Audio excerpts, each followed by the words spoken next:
Hello, everyone. It's Shane Conto, your Wasteland Reviewer, and welcome to Lost in the Wasteland, my weekly interview show where I learn a little bit more about somebody else's perspective on movies. And joining me is fellow SiftPop contributor and my friend Patrice. Thank you so much for coming on.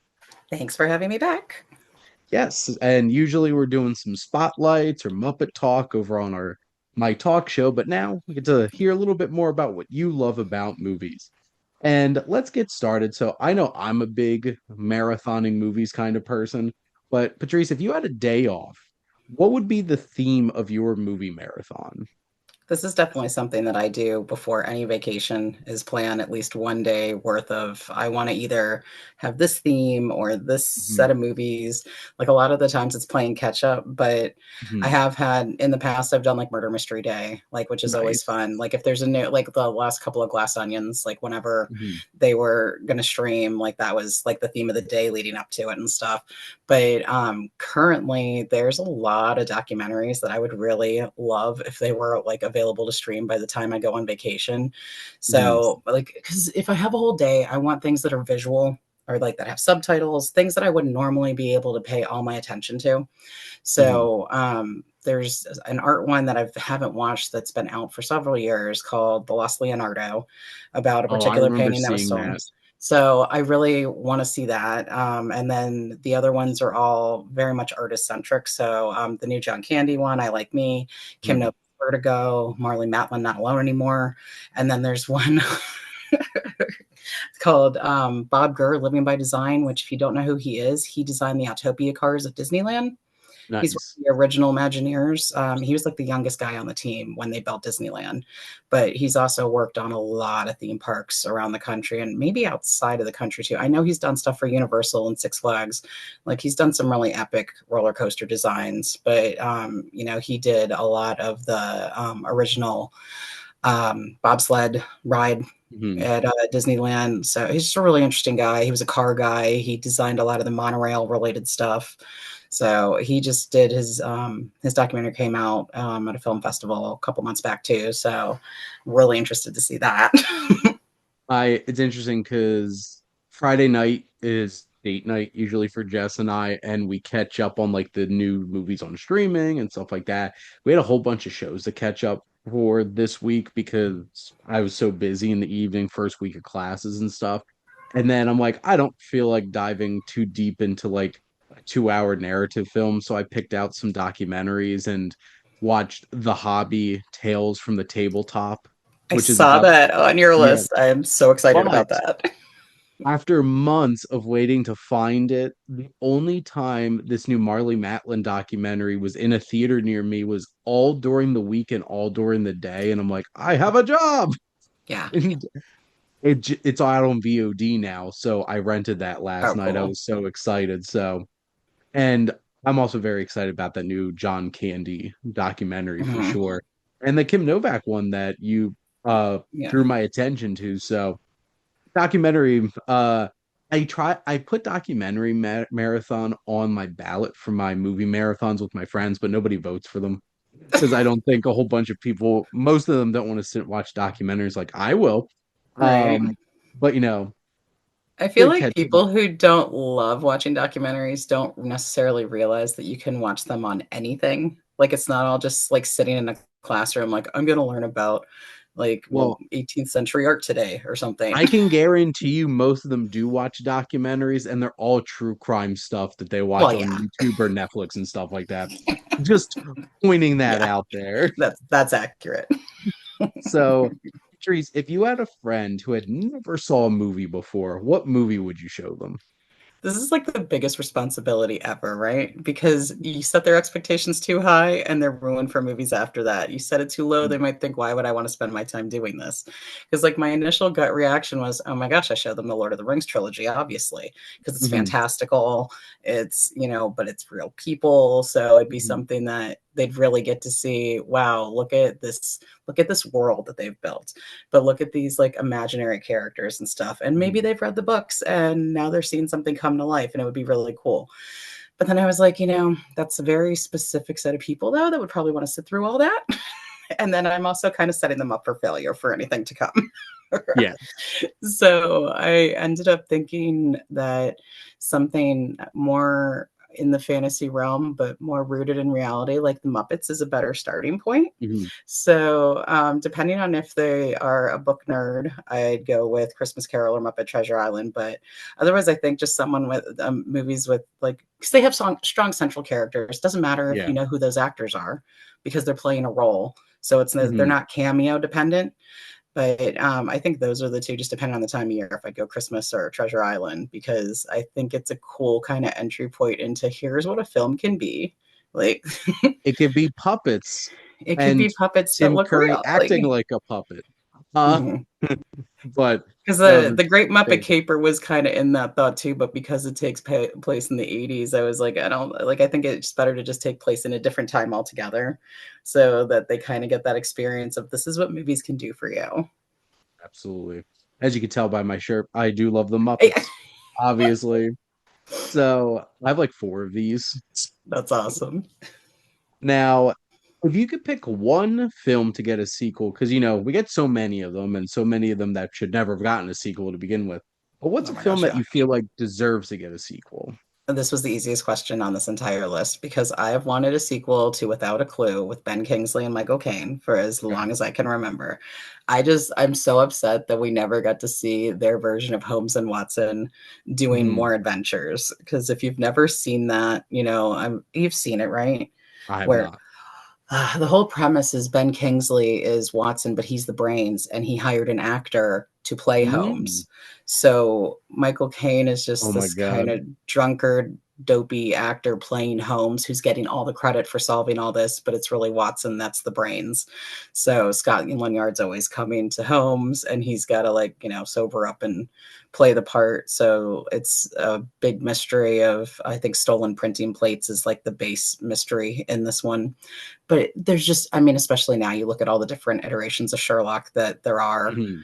and the two of them together were so great, and it was just the witty one liners and the just miscommunication between characters. It was so great, and I'm just upset that even as they got older they didn't revisit this because Mhm. like age really isn't important in that, Yeah. so it didn't matter that they were younger guys when they made it. They could have done this 20, 30 years later, and I think that both of them just still are so amazing at what they do that it would have been really fun to see them have another Holmes adventure. Well, I could see a comedic mystery spotlight coming in the future. Maybe Oh an yeah. excuse to It's check on that out. it's on one of the potentials. And now that I know you've never seen it, it is shooting to Well, the that top. might be getting prioritized. There we go. Yep. Now, Patrice, I know you are the type of person that I think does go rediscover films from like your childhood and stuff like that. But what is a film from your childhood which you haven't watched in years that you would most want to go back and rewatch? So speaking of spotlights, you have seen one of those films. So yeah, you're right. Yeah. Obviously, I am that kind of person. If I can find it, I want to see it. So The Sea Prince and Mhm. Firechild was one of those movies that we Mhm. talked about. But there are two that I haven't been able to find that I want to Okay. see again so bad. And the one is a Japanese version of Thumbelina from 1978. And I Okay. think it suffers from that same problem that Flight of Dragons does, where the cover art is completely Completely different different. than any of the visuals you get from the movie. But I can't find it anywhere other than VHS tapes that aren't Mhm. dubbed that. And Yeah. then there's a Swedish version of a story called Peter No Tail. It's about a cat that was born without a tail who Aw. he's like the ugly duckling cat, but he's a really good cat. Like he helps other people and all this kind of stuff, and everyone makes fun of him, and it's a really cute story. And I can't find that anywhere that isn't VHS either. So those are two that I would just absolutely love to see again because I had the tapes when I was a kid, and Yeah. they were in constant rotation. Peter No Tail, the artwork isn't great, but the story and the characters are really cute. It's got this really it's got a really messy aesthetic to it, if that Mhm. makes sense. Like the lines aren't crisp, like everything's kind of wavy, and Interesting. it's a really cool look. It almost has a gay Paris kind of look to it, if you've ever seen that, Mhm. but a little messier.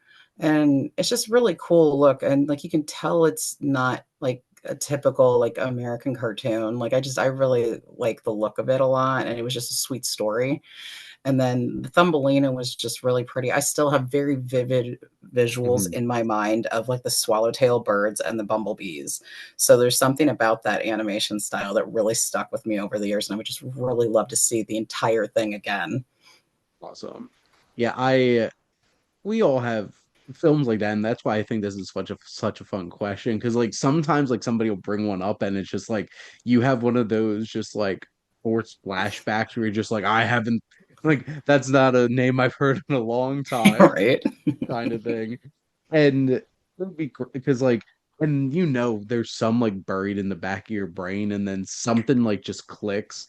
Little Nemo is one of those for me where based off of Slumberland, and I have not watched that in years. But I think my brother got it on physical media like years ago because he saw it somewhere, and I would love to go check out that one for sure. Now, there's so many interesting places that movies have introduced, whether they're real or fantasy. But Patrice, if you could go visit one place from a movie, where would it be? So this one was really fun because I'm like, oh my gosh, if I could visit a place where I could do all the things I want to do. I want to go Mhm. underwater. I want to fly in clouds. I want to do all these cool things, right? So I'm like, what is the kind of place where you can do all those things? And Hogwarts is on there, but I can kind of visit Hogwarts a little bit anyway. So why Mhm. would I waste my one trip into a movie? Yeah. So of course I went animated. Why wouldn't I? Mhm. And it came down to, do I want to visit the island in the Boom Boom? From Ah, Bedknobs and nice. Broomsticks, because I could go underwater, and how cool would that be? But not everyone wants me to be there. So I was like, that might not be the most Mm, relaxing trip, because you're going to have to placate fair. to a king that's kind of an airhead, and you're going Mhm. to have to watch out for, rogue rhinos and hyenas. Mhm. But so I ended up going with the Care Bear movie because Alright. I feel like Carolot and the Forest of Feelings are the absolute coolest places because Mhm. you get to bounce on clouds. Like there's just something very nostalgic about seeing the cloud cars and just like the Mhm. soothing, like kind of rhythm to like how the cloud cars fly. But then Yeah. walking on clouds too is something that you just can't experience in real life. So even in the Forest of Feelings where the Care Bear cousins are, the ground isn't really grass; it's still cloudy. Mhm. And the rivers are very different too. So I just feel like it'd be like being on another planet, but you don't Mhm. have to have a spacesuit. There you go. That's certainly a fun one, and Isle of Naboombu would also be pretty high on my list. Just dancing around in the beautiful briny sea. Exactly. Love bed knobs and broomsticks. Oh, Now, absolutely. That is such a good one. mhm. Now, Patrice, what's a film that you feel like you watched when you were too young? So the short answer is Clue, because it came Okay. out when I was 5 years old and I easily saw it by the time I was 10, which I feel like is a little young for a murder mystery. And you certainly don't get everything that they're saying in the Oh, movie for sure. 100%. Like I remember like as a more of a middle school to high school like age watching it Mhm. being like, "Oh, I didn't get any of that." Like I knew I'd seen it multiple times, but like it was probably like late middle school, early high school where I finally watched it and was like, "Oh, this is hilarious and I understand all this now." Yeah. But the other answer that I feel like kind of bleeds into the next question a little bit too is that my father took me to see Return of the Jedi when I was like a toddler, if not smaller. Okay. And, Jabba eating a Muppet, kind of traumatizing. So I was definitely too young to be going into a theater anyway, because I'm like, who does that, Dad? Like, who brings a baby to a movie, an action movie? Come on. So I left, but like he had to leave with me screaming. And I ended up not liking anything that isn't an Ewok for the next like 15, 20 years. I didn't really care about Star Wars at all, which Mhm. like I'd watch the animated Ewok show Yeah. and then I watched like Caravan of Courage, and that was it. I had no interest in Star Wars. In high school, they got re-released. My friends had to drag me there because, going to the movies with their friends on Friday was a given. So if I didn't Yes. want to see the movie, it's like, okay, well, I guess I'm sitting home alone. So I'm like, well, I'm not going to sit home alone. Like, this seems like a big event and everyone's really into it. I'll go. I got stuck in the second row, so I still hated it. Oh my. Because regardless of how good a movie is, if you're sitting in the second row like this for like 2 hours, it's just not an experience. And especially if you're setting yourself up for, I don't like this movie anyway. I can't believe I'm Mhm. paying to see a movie that I have on VHS at home. Like it just, at the time, it just, I could not get into that. It wasn't until Disney Plus that I actually started enjoying Star Wars Yeah. outside of Ewoks. But yeah, I think that like seeing that movie too young really tainted a lot of years I could have been enjoying stuff. Well, and like Jabba's palace is really creepy and all of that, like sneaking around and it's Hmm. dark and just Jabba would be like, oh, oh, oh, nom, nom, Yeah, nom. The Rancor on top of yeah, all of that, terrifying. like yeah, and like I said, I don't think I had to be under 2 years old. Like it was Yeah, definitely like very young. absolutely. And, I'm imagining like a lot, especially like any small child being brought into a movie theater, which is like public service announcement. People be mindful when you go to Right? the movies and bringing very small children with you. Like I finally got to take my nephews to the movies, and they were almost 7 and 9. So like they're good. They could sit through Elio Yeah. and be fine. So Right. and they did. Um, Now I know you referenced this next question, so segueing into Mhm. this, what's a film experience do you feel like made a legitimate impact on your life? So I hate that I cannot for the life of me figure out what movie it was, but I Mhm, know I remember very clearly when I was like maybe first year of college watching a documentary and for the first time realizing, oh my God, filmmakers have a point of view. This isn't all like 100% fact.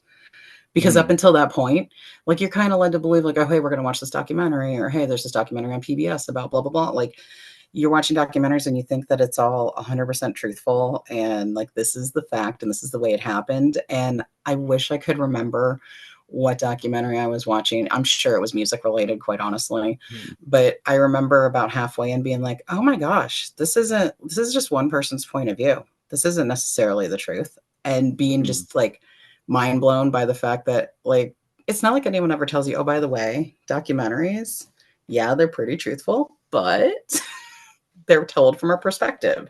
They have mhm, an agenda sometimes. Like, and that just being so like changing the way I watch stuff mhm, because up until that point, it's like I'm watching things thinking like this is the fact. And then all of a sudden realizing oh my gosh, that might not be true. And like that, and then it makes you think about it differently every time you watch something. And then I was thinking about other things I'd watched and like, oh, they did have that. Maybe that isn't the whole story.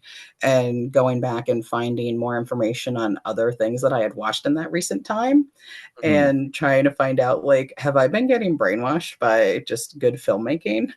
mhm. And Well, and how you edit an interview mhm, like can really shape how that's being portrayed and everything. And so many of the interviews and documentaries, especially like the other commentators, are all like chopped up right. little sound bites. And I remember two in particular that struck me that way was one that Robbie Robertson and the band documentary that came out within probably last 5, 6 years. Like the whole entire film was from Robbie Robertson's perspective. Hmm. And his perspective was he was the band and he was the Right. leader and like he was none of the problems of the band and it was all Levon Helms. And it's just like, Yeah, is that is that the whole story here? And that's what you have to think exactly. about. Well, and even something like Bohemian Rhapsody, which I know is definitely not a documentary, but like Right. it certainly isn't from Freddie's perspective Right. or based off of that. But the other one was the Pavarotti one that Ron Howard made because that sanitizes quite a bit about Right. his adultery Hmm. and where his poor widow was just like he just loved women with this dead eye look in her eyes and it's just like that's all you're going to talk about when this man slept around with hundreds of women all his Right. life and everything and just like okay Like, I'm just pretty sure whatever it was, like, kinda glossed right over drug and alcohol use, and I'm like, "Are we really pretending like this person's a saint?" like because it was I like I said, I really wish I could remember specifically who it was, but I remember just from pop culture news and stuff knowing, oh, this person's got problems and it was not addressed at all, and Yeah. thinking this is like the biggest bunch of like PR spin I've ever seen to like. And it just, like I said, it was mind blowing at when you're like 20 to realize like you've kind of been looking at this wrong for the last like 4 or 5 years that you've been into this kind of thing, Mhm.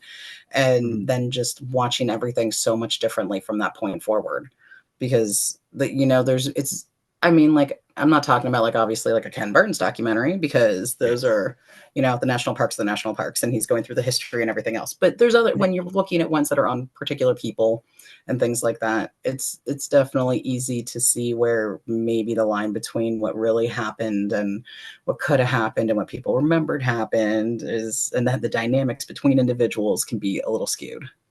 Well, and especially when documentaries get into politics Mhm. and stuff like that. And it's very, very, very rare does a documentary not have a political slant when you're presenting politics.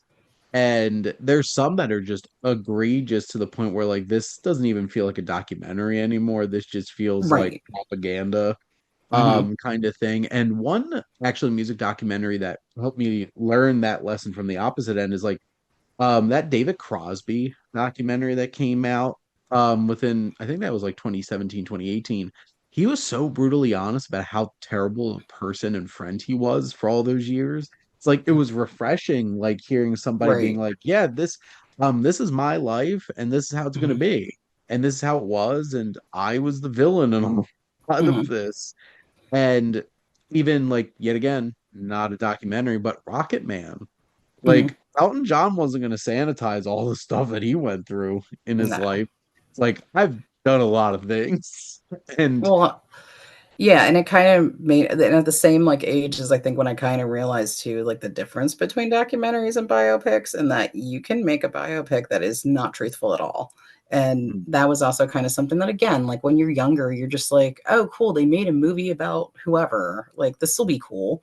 And like, mm. so and so's playing him or whatever. And then realizing, oh, you don't have to be truthful in that either. Like, what's going on here? Like, Well, it's like I love the film Amadeus, and mhm. like Yeah, those are based off of real people, but they're like based off real people, but there's there's, no yeah, evidence that any of this any of happened. that happened. And to be Exactly. honest, doesn't matter to me. It's still a Nope, great film, because but that is like a great movie. you have to go in realizing that this is a work of historical fiction and just Right. take it as it is. You know, Exactly. like Braveheart, the Yeah. most historically inaccurate movie ever made. Um, Now, Patrice, what's a movie that you would love to see turned into a television show or a streaming show? So this was another one where I knew my answer right away, not just because Okay. we wrote about it a few months back for SiftPop, Okay.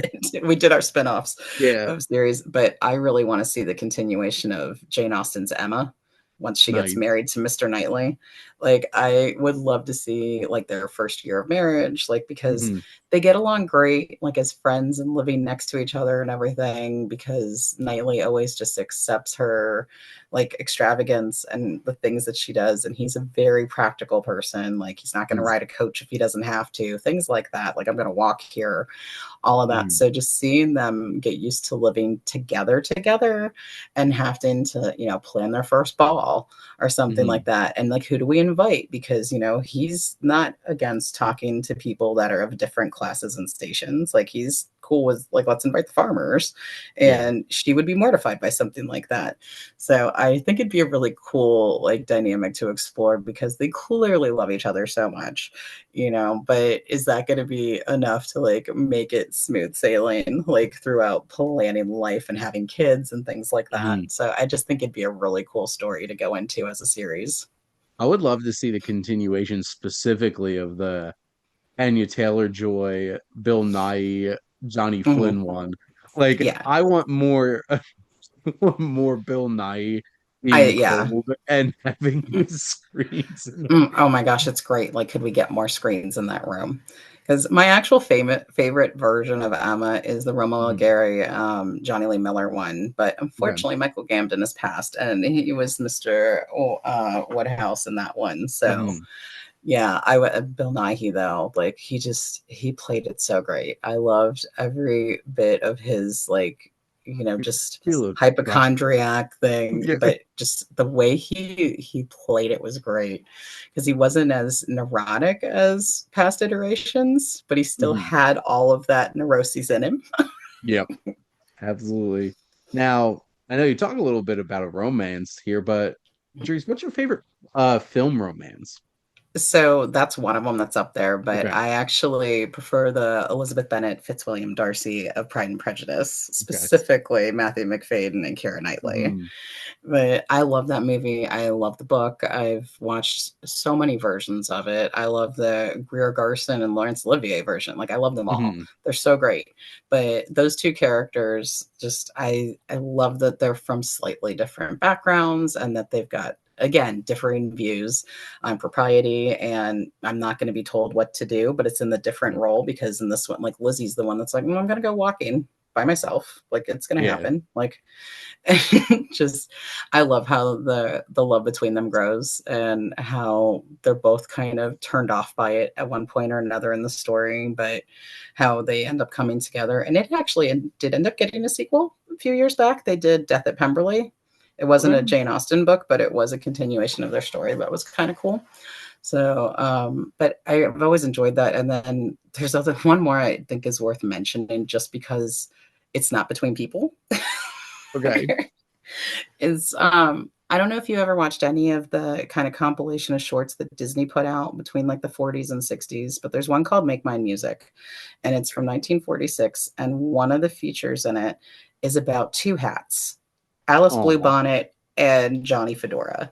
And it starts out like, I know this is so ridiculous, but the reason I bring it up is because animation made you have feelings for hats and whether or not they get back together. And that's kind of Mhm. amazing. Yeah.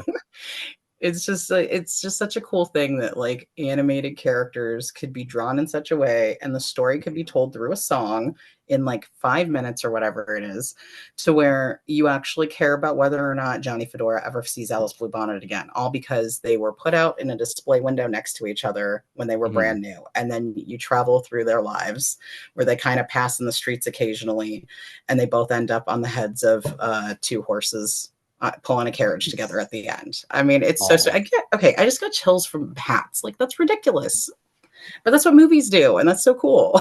Well, and that's the magic of film for sure, being able to build those connections and have that kind of effect.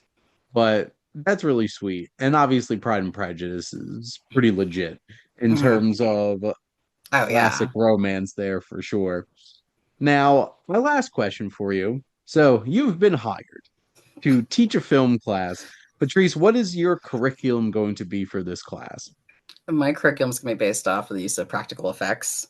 And Awesome. because I feel like if you are a first time filmmaker, you probably aren't going to have a lot of money. So you're probably going to need to know all the kinds of film trickery you can come up with, like forced perspective and things like that, and how to utilize physical. You're not going to have money for CGI and things like that. So I feel like it's important for people to understand how good practical effects can be on basic levels and then on the more complicated intricate levels, because obviously a movie like Jurassic Park, lots of practical effects. Yep. It's hard like to blur, the line is blurred between where the computer and where the practical is. So I think movies like that are like important for people to understand, like, look, there are actual things here and there are not. Like, you tell me where they are. Mhm. And but there's also, I think, the use of miniatures Yep. and things like that. So even maybe not watching entire movies, but things like the trains and DeLoreans and Back to the Future 3 were miniatures, and Yeah. it's very hard to tell where. There's also like Honey, I Shrunk the Kids, like, Mhm. older movies, but things where it's like, look, they did not use computers at all to do this entire thing to immerse you in this land. And I think stuff like that's still important as a filmmaking tool. But then also like older movies like Darby O'Gill and the Little People with the forced Mhm. perspective, Yeah. like I think is a very cool thing because you're looking at a movie that is quite old at this Yes. point, and it's still very fun. And I doing that think rotoscope, yeah, for the that banshees and stuff, like it's wild. that Yeah, banshee that still movie terrifies me as an that adult. movie scared the crap out of me as a kid, and it still gets me a little shaky as an adult. Those Mhm. banshees are terrifying. So, A Trip Oh to the man. Moon, George Méliès, like I Yeah. think that's an important film to see. Mhm. And you This can is show the whole where thing. and you can show the whole thing. Real easy. But it's 123 years old. Like that's insane. And I It's think just a that maybe face with a moon just pasted around it. There you go. yeah. Like It's I I think would things like that are important. you know what's funny is because like I teach at a college and I'm slowly branching out because this is my first semester. I'm actually teaching a not math class because that's what I usually teach. I teach statistics and analytics and stuff like that. But I'm teaching a different business class that isn't just a bunch of math. And I would love to teach a film class someday. And this is a type of class I would love to teach, like showing like how it's done and Mhm, all those types of things, like watching something like The Thing mhm, and all the practical effects that went into creating all of those disturbing nightmare mhm. fuel just amalgamations of human flesh or dog flesh or Well, spider yeah, head and it's all those things and like Ray Harryhausen with all of the stop motion animated mhm. claymation creatures from Clash of the Titans and Jason Yeah. and the Argonauts and That's all. another, yeah, Clash of the Titans is on my list too. I mean, even stuff like Gumby and Pokey and Yeah, where this is where claymation has been, but then, The Nightmare Before Christmas is where it could go, you know. well, and I think there's a great from like a Gumby to Wallace and Gromit. You can even just look at Wallace Mhm. and Gromit throughout. From Right. like the first one, like you could see Mhm. fingerprints in them and Yeah. stuff like that. And I was literally just talking to Adam recording before this about Leica. Mhm. And just Kubo and the Two Strings, remember seeing that and just being like, when the credits start and you realize just like this is all still like puppets and miniatures and everything. I'm Yeah. just like, what? And Yep. it's just mind blowing in that way. So I would love this class. I would love to take this Mhm. class. I would love to teach this class.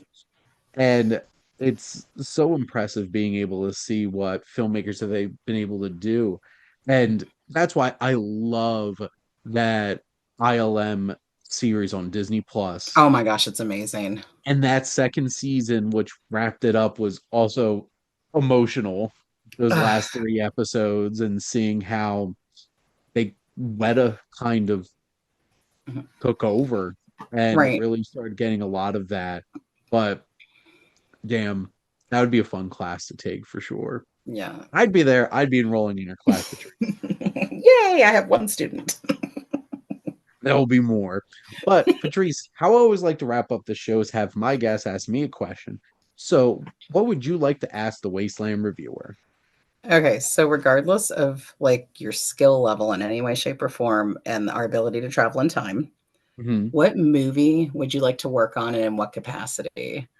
Like, is there some movie from it could be a more recent one, but like, would you want to be involved in, the writing on a comedy from a certain time, or would you want to be involved in, the set dressing on the backgrounds of a certain like I just think it's so cool to think about, regardless of your talent level, like what is super interesting to you and on what film like you'd want to be involved.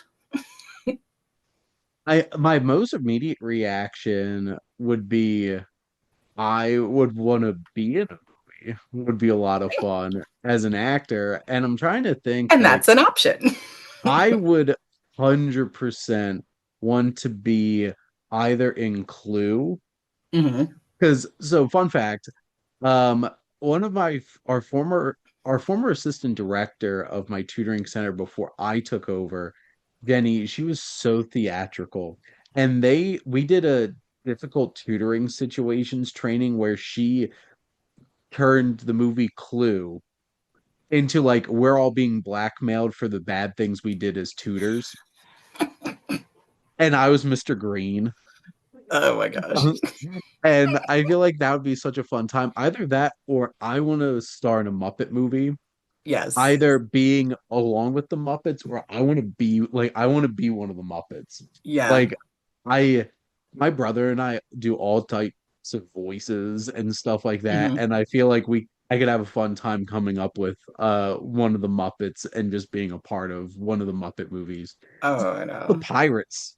I'll be one of Yes. the pirate Muppets on Muppet Treasure Island. Would that not be amazing? Like you're just in there, like, okay, you could be like Long John, Dead John, John, Johnny John John. We just have no head. Yeah, or it comes Uh, off. Like, and like any of those would be so much fun to just be like one of the mhm, random pirates and stuff like that. mhm, So I think those would be my choices. Either like I want to be puppeting and voicing one mhm. of the Muppet Pirates in Muppet Treasure Island would be such a fun time. For sure. Get to That's hang out with awesome. Tim Curry I and mean, Kermit the Frog. you. I My favorite Muppet is Sam the Eagle, and I would definitely like I would totally be Mr. Earl. That would be so much fun. It's like you will go to the free. It's just like, oh my God. It's it's Absolutely. it's the American way. It's the See, British way. I think Sam's gonna need like a nephew that you could be. Yes, I'll do it. Sign me up. It's like, look, But this is my nephew Shane. that was a fun question, Patrice. But thank you as always for coming on and chatting movies with me. Oh, thanks for having me. It's always fun. And thank all of you out there for always tuning in and supporting your Wasteland Reviewer.